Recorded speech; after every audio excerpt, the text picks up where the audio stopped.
Suicide Prevention Megathread. I'm the mother of a toddler who died of cancer. There is nothing anyone could do to prevent me from killing myself besides listening and being present. I didn't reach out to anyone. Being suicidal means you want to die. No one could have talked me out of it. My family knew I was struggling and they took shifts watching me.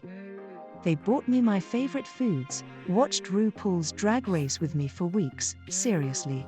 For some reason it was the only thing I could watch. They listened to me cry and didn't try to give me solutions. They just said I know. We had a code word, potato. If I said potato, that meant that I needed someone to be physically present with me. Quickly.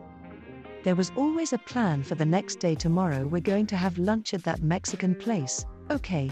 Tomorrow let's look for a special garden marker for Miles. I think that was a big part of it. Having a plan for the next day meant I had to keep going. It's been almost 4 months since my 3-year-old died and I'm still living. That's pretty fucking amazing. I also lost a son named Miles. He was a week old. It was sudden. One day he was healthy, pink, and screaming.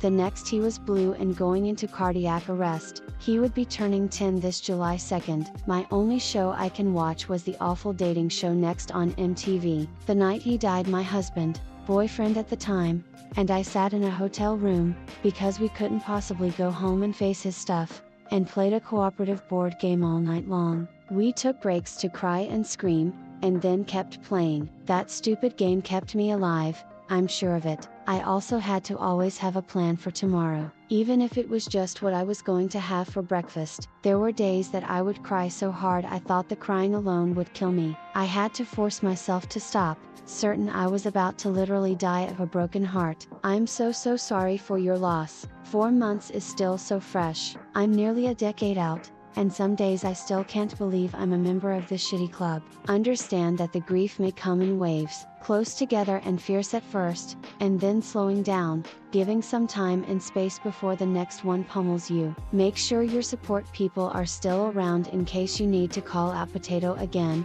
6 months from now. I can be one of those support people. There is nothing that makes it easier, but time and support can help it be more manageable. Also, talking about him can help. I hated that once he was gone people wanted to pretend he never existed. Fuck that. Your son was here, and he was amazing. Talk about him. Much love to you and your Miles. Less than 3. My son died at 6 days.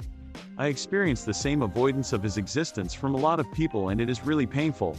Knowing she gets to talk about her pregnancy because her baby is still alive, but not me because it would make everyone uncomfortable.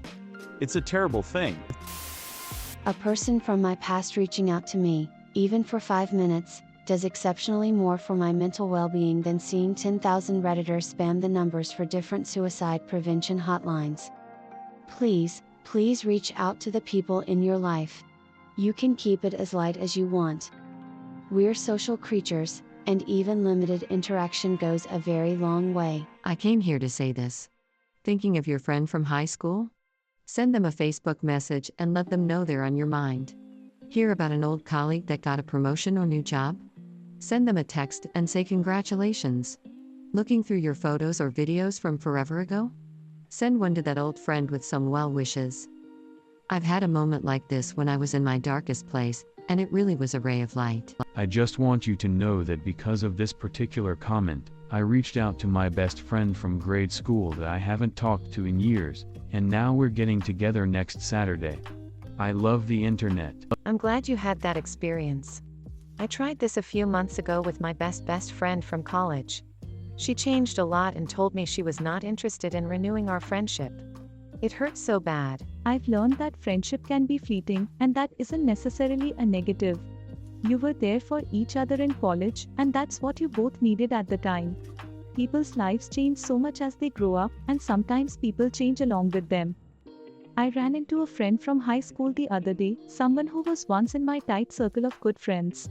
Since the last time we spoke, I had gotten married and had kids, and she had gone to grad school and became a professor.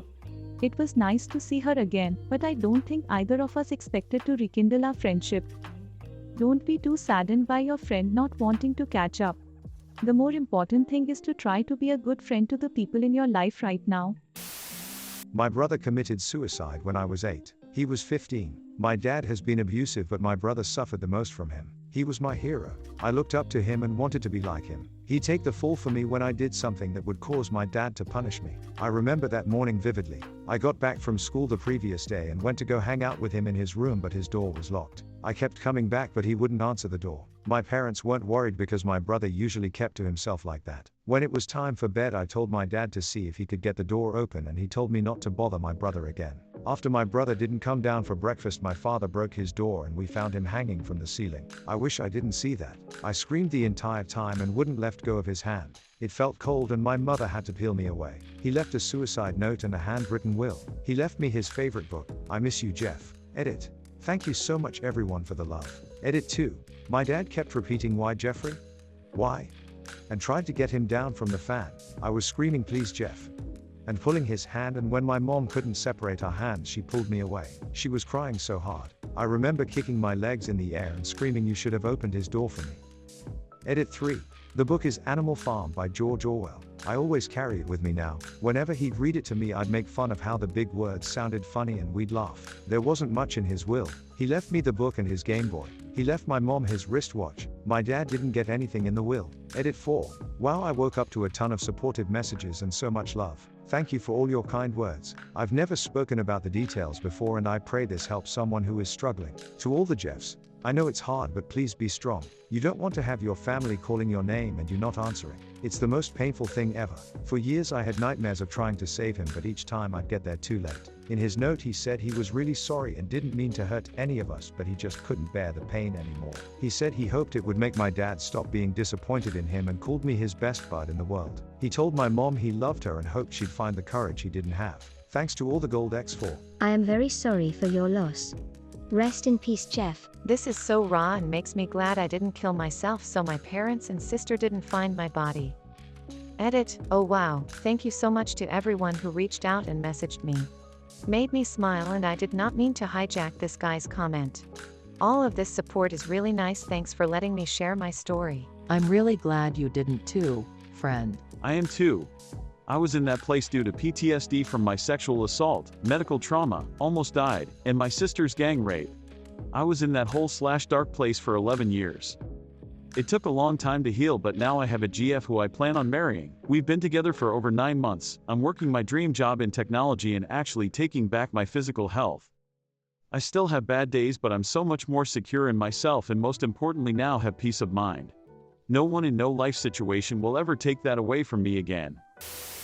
My mom killed herself on April 22nd of this year. My dad found her naked, fallen off the side of the bed, with 3 empty pill bottles, 2 knives, and a razor. She was covered in vomit. The ambulance came, but she was unresponsive. They waited until I arrived to ask if they could stop resuscitation attempts, which they tried to do for over an hour. We went in when they stopped. She was half covered with a sheet. There was a lot of blood and vomit. Her ribs were broken from resuscitation attempts. She was just gone. My dad and I are totally lost. Last December I checked into a psych ward instead of killing myself. Fuck depression. I lost my mother to suicide as well on March 10, 2010. I happened to be the one to find her and had a really rough first year without her. I was forcibly checked into a 72-hour hold around Mother's Day that year. My heart goes out to you and your father. You may be lost now, but take it from someone who has been in your shoes. You will not be lost forever. You may wander throughout your life because pain like this does not go away, but you will not remain lost. Fuck depression and keep talking about it. Less than 3.